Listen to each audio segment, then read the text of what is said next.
Welcome back to Whatcom County Votes 2007. It's our mayoral forum with Dan McShane and Dan Pike. The first question for this segment goes to Tim. All right, well, let's change it up a little. You've each made statements at various forums, interviews, or events that are hard to reconcile with other statements you've made. First, I'll give an example for each of you to respond to in turn. Then I'll open it up and let you respond to each other. Starting with you, Dan McShane.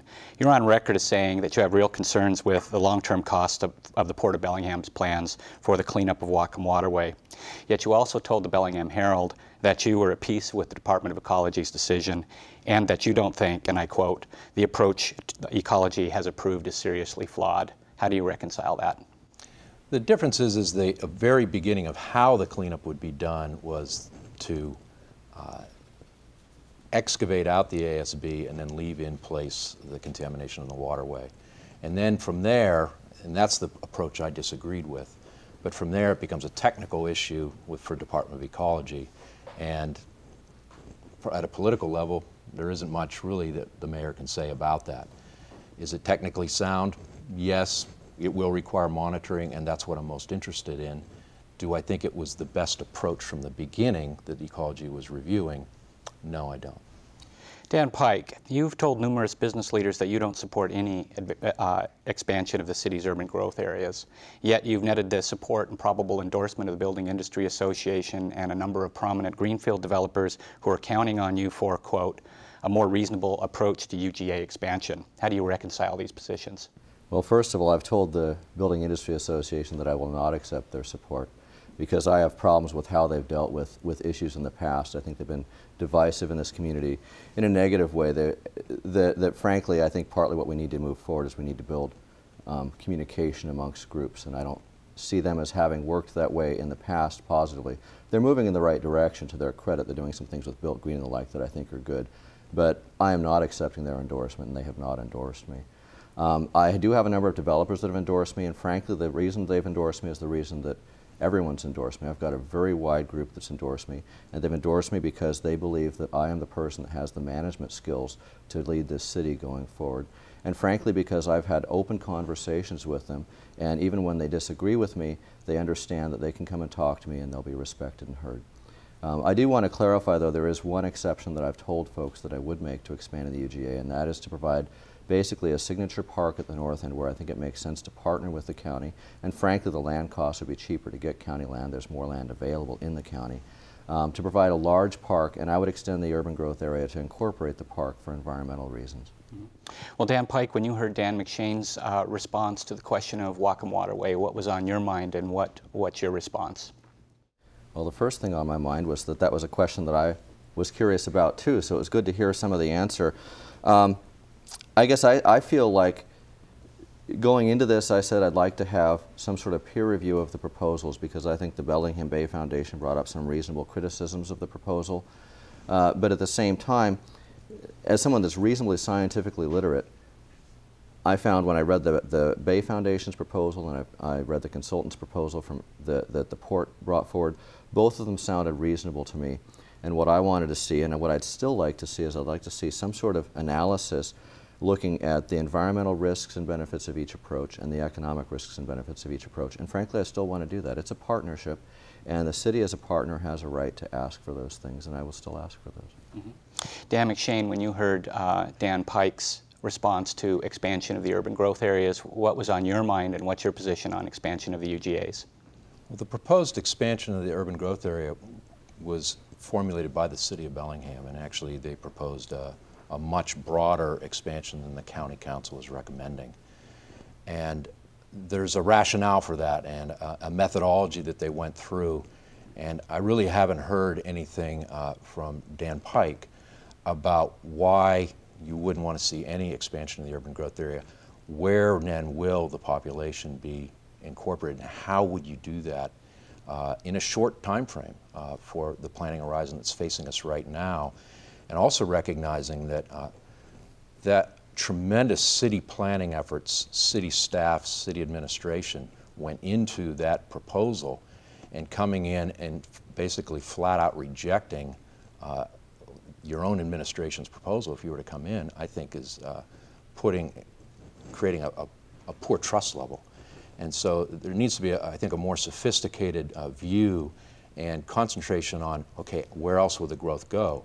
I also think that Dan Pike has mentioned that one of the major areas that the city is proposing in their methodology for growth was the Chuckanut Ridge. He's on record as saying the entire ridge area should be bought. That's a significant hit for the population projection of the city. They have to go somewhere else. Let's move on now to where you two get to ask questions of one another. Dan Pike, do you have a question for Dan McShane? Yes, I do, and actually it's a follow-on basically to the discussion we were just having. One of the concerns I have, and it is about expansion of the urban growth area. I think that expanding the urban growth area unnecessarily intrudes into farmlands and other lands that we should preserve for those uses. And I'm concerned because you're on record as trying to downzone the U Street area from a fairly dense development that's been planned for a long time. The school district relied on that planning when they put a school up there, which is a $12 million investment by our community. And frankly, which without that, if that downzoning goes through, it's going to have deleterious environmental consequences. It means transit won't work. It means a lot of other things won't work. For a benefit which is very negligible, if any.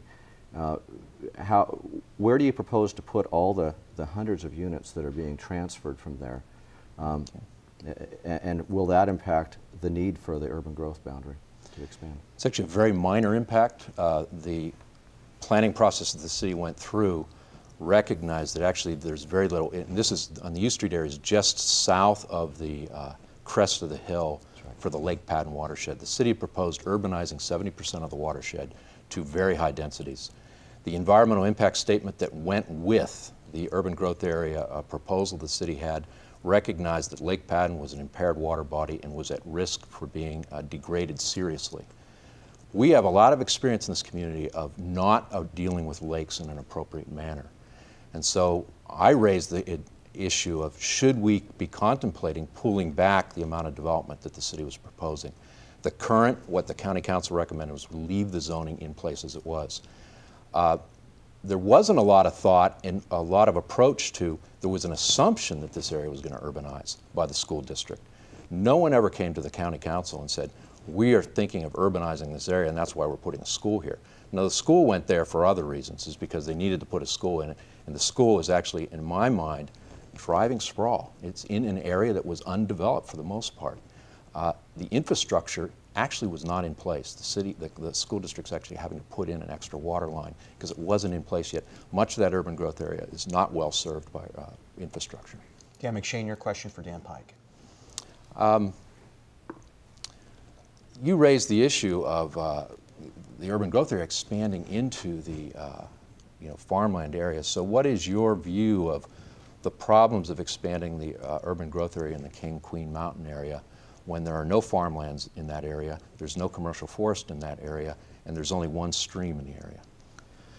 The biggest problem I see with expanding the urban growth boundary is that when you expand an urban growth boundary, you can't take it back.